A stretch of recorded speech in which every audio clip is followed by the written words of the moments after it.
जय श्री सच्चिदानंद, जय श्री कृष्ण। सभी प्रेमी भक्तों का गुरु महिमा यूट्यूब चैनल पर हार्दिक अभिनंदन है। सत्संग श्रृंखला का एक छोटा सा सत्संग वर्णन में आज आपको सुनाने जा रही हूँ, जो श्री पूजनीय जगत जननी माता जी ने बहुत पहले दिया था। अगर आप लोगों को पसंद आए तो इसको लाइक और सब्सक्राइब ज़रूर करिए, और अगर कोई कहीं कमी नज़र आए तो कमेंट में मुझे ज़रूर बताइएगा।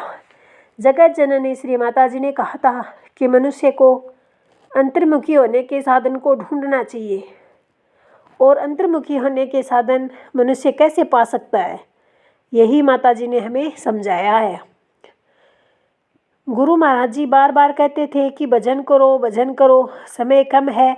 अगर समय हाथ से निकल जाएगा तो फिर वापस लौट कर नहीं आएगा। इसीलिए मैं सभी गुरु भक्तों से, व जितने भी जिज्ञासु लोग हैं कि जीवन छोटा है, अगर समय रहते उस परमपिता परमात्मा के पावन नाम को नहीं जानोगे तो चौरासी में भटक जाने से तुम्हें कोई नहीं बचा सकता। देखो, उनके बताए हुए रास्ते पर मैं भी चल रही हूँ। सत्य का रास्ता कभी झूठा नहीं हो सकता। सत्संग में आया करो, जहाँ तुम्हें सत्संग मिले, प्रभु नाम की चर्चा सुनने को मिले, जानने को मिले, वहाँ पर जाकर संतों के द्वारा बताए हुए वचनों को सुनो। हमारे संतों ने यहाँ तक कहा है कि निरंजन माला घट में फिरे दिन रात, ऊपर जावे नीचे आवे, श्वास श्वास में चली जात, संसारी नर समझे नाही, फिर था उमर विहात, निरंजन माला घट में फिरे दिन रात। वह निरंजन माला क्या है? जो अपने आप ही चल रही है, 24 घंटे हो रही है।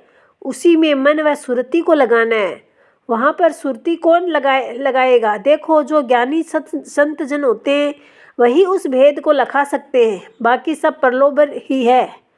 भेष को देखकर मत रीझो। संत कहते हैं कि सिंहों के झुंड नहीं हुआ करते और न हंसों की कतारें। लाल रतन बोरियों में नहीं भरे जाते, और जमात को साथ लेकर साधु नहीं चलते। कोई कोई ही साधु होगा जो उस शब्द ब्रह्मा के भेद को जानता होगा। गुरु महाराज जी की कृपा से ही मन फिर ध्यान में लग जाता है। उन्हीं के पास जाना चाहिए। मन की शक्ति बड़ी अगाध होती है। जब मन नाम में टिक जाता है तो उसी के अंदर एक से एक नज़ारा दिखने लग जाता है। जैसे पहाड़ों में बड़े बड़े डैम हैं जो पानी को रोकते हैं। पानी के छोड़ने से इतनी बड़ी शक्ति उत्पन्न होती है जिससे बिजली उत्पन्न होती है, जिससे बड़े बड़े कल कारखाने या अन्य चीज़ें चलाई जाती हैं। आगे संत कहते हैं कि ज्यों तिल माही तेल है, ज्यों चकमक में आग, तेरा साईं तुझ में जान सके तो जाग, तेरा साईं तुझ में जाग सके तो जाग। परमपिता परमात्मा वह शक्ति हर व्यक्ति के हृदय में ही है। उसी को जानने के लिए संत बार बार कहते हैं कि हे मानव, उठो और अपनी आत्मा की आवाज़ को पहचानो। कस्तूरी कुंडल बसे मृग ढूंढे बनवाई, ऐसे घट घट ब्रह्मा है दुनिया जानत नहीं। हे दुनिया के लोगों, जैसे मृग कस्तूरी मृग की नाभि में ही होती है, पर उस सुगंध को वह बाहर ढूंढता है, खोजता है, उसकी तलाश में इधर उधर भटकता है, पर बाहर नहीं, वह उसी के अंदर है।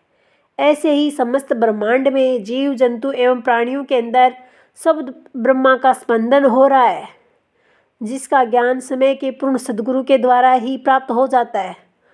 उस मृग की तरह ही आज सबकी दशा हो रही है। जैसे मृग नाभि में ही कस्तूरी का आवास है और वह उसकी तलाश में बाहर भटक रहा है, ऐसे ही आज का मनुष्य भी अपने अंदर बैठे भगवान को न जानकर अशांति में ही अपने जीवन को जी रहा है और गंवा भी रहा है।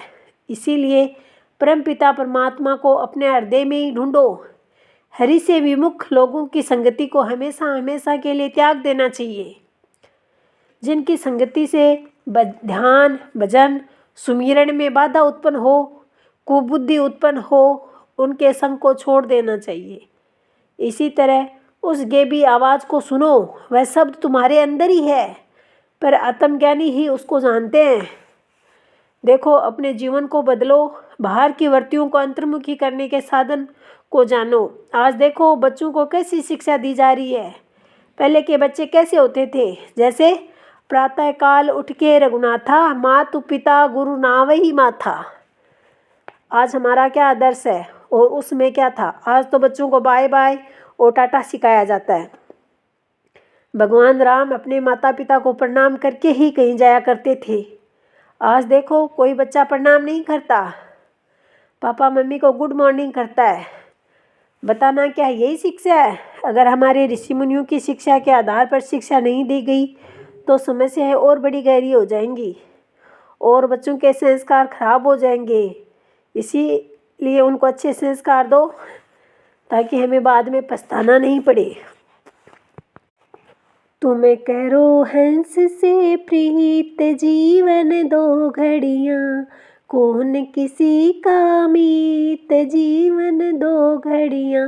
हंस नाम से सृष्टि राजे, हंस ही भीतर बाहर विराजे।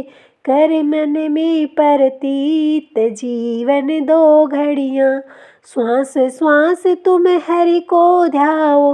हंस नाम से मुक्ति पाओ, जप लो हंस पुनीत जीवन दो घड़ियाँ। इसी के साथ मैं यही इस श्रृंखला को समाप्त कर रही हूँ। अगर आपको कोई कमी नज़र आए तो मुझे कमेंट में ज़रूर बताना। सभी को जय सच्चिदानंद, जय श्री कृष्णा, जय श्री राम।